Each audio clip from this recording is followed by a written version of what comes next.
Welcome back, everybody. Mike Stone is here from 97.1. How are you? Did you have a good week? Absolutely, great week. Better week than the Wings were having midweek, but they certainly turned it around. I think Babcock picked the perfect moment to be as upset as he was, and he delivered it without too much passion, but he got the message across. Oh, he was obviously upset.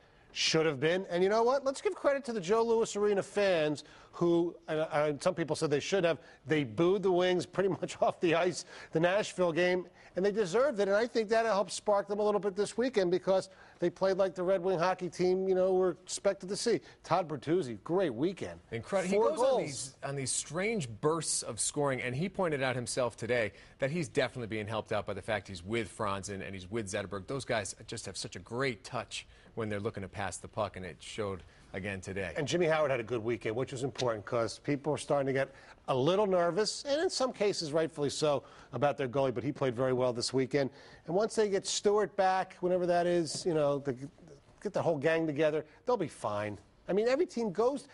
They lost 3 out of 4. They weren't playing well.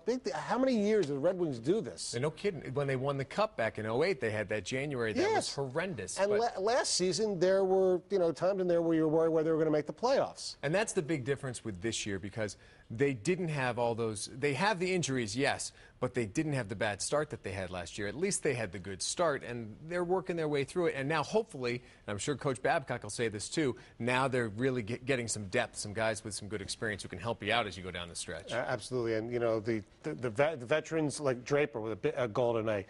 Darren Helm has been playing really well, so he's getting a lot of productivity from the third and fourth line.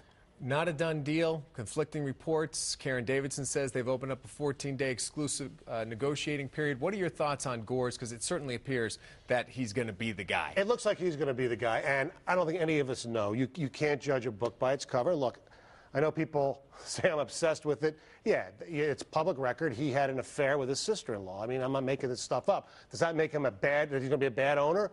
No. He's a Hollywood guy. What bothers me, a lot of times equity banking people sometimes try to, do things and sell the team and sell the company and go bare bones. If he is passionate about the Pistons, I think it'll be good.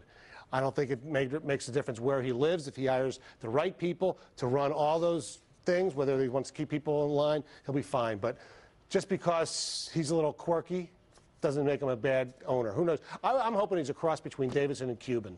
I don't think that he buys this franchise to make it better and sell it again. I don't think the NBA is at the point in time where it's a great investment when you look at it that way. Well, see, that's the other thing. I mean, granted, you make a lot of money from DTE and Meadowbrook and the other events at the Palace, but every team, it seems like, is losing money, even ones who are really, really good. It certainly does not seem to be a good investment. I hope it works out.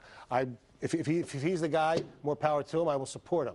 Well, as we're talking owners, a guy who's a legendary owner in his home city, he's getting the honors this week. The Stonehead. Yes, the Stonehead goes to Mario Lemieux. You're thinking, what are you talking about? Well, Friday night, Islanders and Penguins, a disaster of a hockey game. Actually, if you like that kind of stuff, every once in a while, it's okay.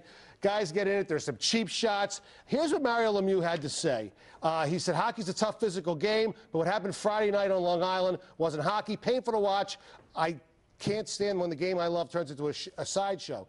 Basically, what he's also saying is the NHL had a chance to send a message. He didn't like the fact, obviously, that Trevor Gillies got fined, suspended 9 games. Matt Martin of the Islanders got suspended for 4 games. Well, his guy, Eric Goddard, got 10 for jumping off the bench. The Islanders, not the Penguins, were fined $100,000. And then Mario says this. This is the one that really ticks me off, and is why he's the Stonehead. He says, if the events relating to Friday night reflect the state of the league, I need to rethink whether I want to be a part of it.